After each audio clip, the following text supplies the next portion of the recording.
Desde Cartagena, en la fábrica de licor 43, nos encontramos con Sergio Jiménez, embajador de la marca, que nos va a explicar cómo se hace un mini beer.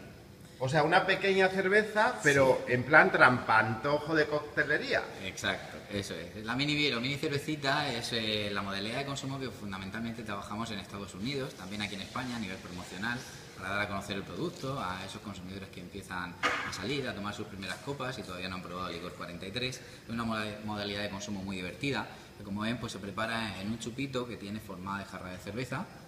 Tiene una capacidad total de unos 5 centilitros, más o menos, este en concreto, un chupito bastante grande, donde vamos a poner tres partes aproximadamente de licor 43 muy frío. Podemos mantener la botella de licor 43 en el frigorífico, en el congelador, perfectamente, no se va a congelar, por su graduación alcohólica de 31 grados.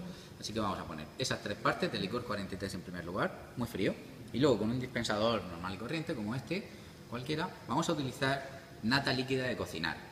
Una nata líquida normal y corriente que podemos utilizar en casa, 18% de materia grasa, es importante que permanezca muy fría también en el frigorífico para que de esa forma no se mezclen los dos ingredientes y la nata permanezca en la parte de arriba imitando a esa espuma de la cerveza. De ahí su nombre, mini beer o mini cervecita.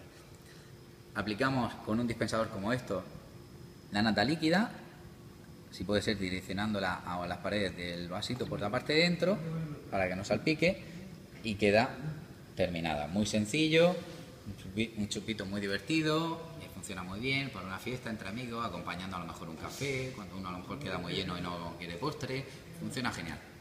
Muy bien, muchas gracias. Mini beer con licor 43.